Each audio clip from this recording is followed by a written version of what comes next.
DT, aka Liam Goodenough, needs to rot in a cell for the rest of his life. Hey guys, welcome to my channel. I've never actually made a video on this channel before. Normally I'm a lurker, I'm just a watcher. But today I had to make a video as this rat has done one of the most disgusting things I've ever heard. And I just needed to get it off my chest. So if no one watches or if everyone watches, it's fine. Now at the forefront of this video, I just want to say I've been an avid watcher of AFTV over the years. I think it's some of the funniest content I've ever seen. And to be fair to DT, I've seen them on stuff like the Kickoff. I thought it was a funny guy. I thought he was a passionate Arsenal fan. Obviously had his troubles in the past. He went to prison when he was 19, I believe. But I thought it sort of calmed down a little more. He's got kids. Seemed like he had a family and just sort of sorting his life out, enjoying his content. But what I've read today sickens me to my core. I'm going to read off bits of the official statement posted. I'll put it up on the video for you. And credit to Liam at Official Visit on Twitter, by the way. He's put this all together. And this is the tweet that I saw, which just rocked me to my core. So it's been exposed that DT's real name is Liam Goodenough. I mean, what an ironic name. You can make so many jokes off of that, can't you? Arsenal haven't been good enough in the last 8 to 10 years. I'm a Chelsea fan, so obviously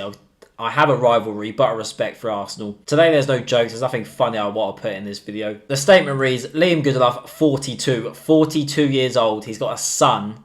This man is a man-child. Stalked his former partner as she went on a date, jealously sending the victim's brother messages threatening suicide and demanding to know the location of the victim. So what I'm assuming there is he's realised that his ex is on a date. He wants to know and break it up. So he says to her brother, if you don't tell me where she is, I'm going to commit suicide. Something along them lines. First of all, he's emotionally manipulating her brother, which is probably disgusting in itself. Maybe he did feel that way. Maybe he is heartbroken. Maybe he feels like he's lost her, etc, etc. But emotionally manipulating her brother to tell her where it is. I mean, at that point, you'd hope the brother would maybe phone the authorities or go and meet her to make sure she's safe, but I'm not exactly sure what happened there. It looks like he didn't give the location because it says using a tracking feature on her phone, Goodenough drove to the hotel the victim was staying at.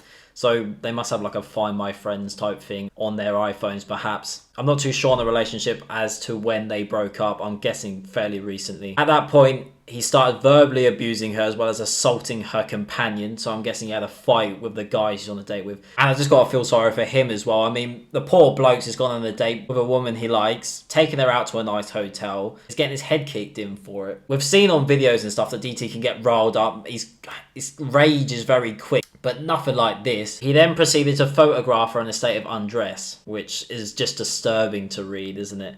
Goodenough dragged the victim out of the hotel to his car. So he's dragging this woman out to his car, suggesting he had a knife and that her son was in the vehicle. So perhaps, again, emotionally manipulating her to make her come outside, get in the car, get out of the hotel room. I don't know how battered and bruised her date was. I'm guessing he wasn't in a good state if he couldn't have helped her. Any supposed man that raises a hand or tries to attack a woman in any way, just disgusting. That's not a man to me, not even a boy. They don't deserve any title. They deserve to be locked away and the key thrown away, to be honest with you. She quickly realised that her son was not in the car, so she tried to escape. But luckily a bystander intervened and the victim was able to get out of the car, where Goodenough escaped. I mean, thank God for that bystander. You're a hero, sir. You deserve to be drinking free in London. It's very brave for someone to step in because I know there's a lot of people that probably wouldn't jump in then, or you've just got to be sort of right place, right time for that guy because no one could have seen it and you never know what he was going to do to her. Luckily, the bystander intervened. Everyone got away. Goodenough was then convicted and arrested of stalking involving serious alarm or distress and kidnapping on the 5th of November 2021. He was sentenced to 12 months imprisonment. He also handed a restraining order for a period of 10 years. I mean, it should be a lifetime restraining order. He should be... How can you only get 12 months for that? It's absolutely disgusting. The Court of Appeals found his original sentence to be unduly lenient and increased it to 3 years. So, I mean, they've tripled the sentence, but for me, it's still not long enough. To attack anyone, you've got something wrong in your head. But to attack a woman, fair enough if you're in a fist fight on a night out or whatever. If that happens when you're drunk or whatever. But to go, especially someone you once loved, it's just disturbing to hear. Now, AFTV have just put out a statement about this, saying this morning we have been made aware of news regarding DT, who was a regular contributor on AFTV. We're utterly appalled and disgusted by his actions, as they should be, and totally condemn domestic abuse or violence of any kind. Quite right, DT had made us aware of personal issues in his life. However, we can say that the extent of the information made by the public, by the government today, is new to us. So that's insinuating that DT had sort of said, right, I need some time off, but didn't say what for. The problem I have with all of this is that obviously DT is extremely good friends with Robbie and everyone on the show, and has been for many years. It's like, even if, let's say, as a brand, they try and deny that they know, the individuals either must know that something happened, or unless DT kept it completely to himself, which is doubtful. A lot of people on Twitter were questioning why DT was at the Man City game and why there was a video about him.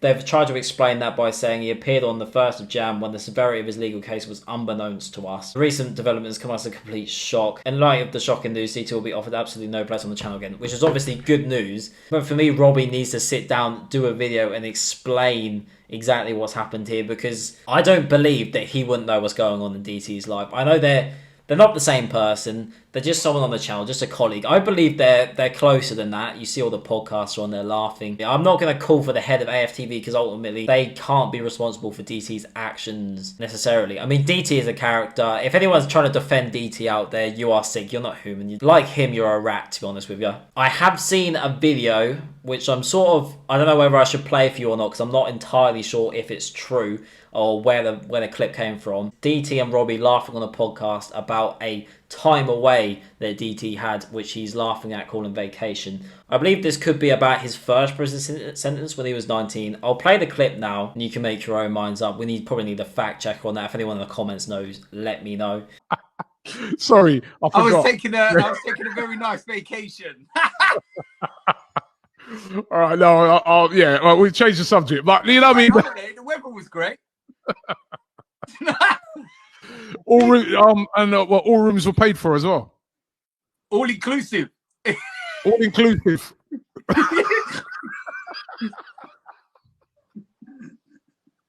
All inclusive. What, did they have a pool as well? We had a gym. A gym.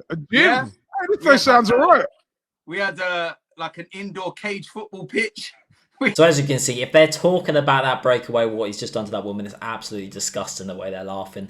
However, I'm not entirely sure. I don't want to be passing around any fake news. I've just hit you with the facts. This isn't any fancy video. I hope any of his supporters or whatever just realise what he's done is completely unacceptable. The thing that's got me is the 3-year sentence. It really should be a lot longer for stuff like that, because she's never going to feel safe. He can easily come out in 3 years still having a grudge, still being jealous. Another wake-up call for men in general, to be honest. I know there's been a lot of things in sort of the past 2 years which is saying we need to hold more responsibility to other men in terms of making women feel uncomfortable in society on nights out, and not just being absolute dickheads, to be honest with you. So if you've got any mates that would do anything like this, any mates that go around groping women, make sure you're calling them out, because these ordeals will stick in girls' minds for years and years, and some of them could really affect it and lead to sort of depression and mental health issues. I hope if you're an AFTV or DT viewer, you sort of have another second thought and think, should you be supporting these type of people? I'm going to be doing some more videos on my channel, hopefully a bit more light-hearted than this. I'm obviously a massive football fan, so if you would consider liking the video and subscribing, I'd really appreciate that. Yeah, I've been How on Football. I'll see you next time.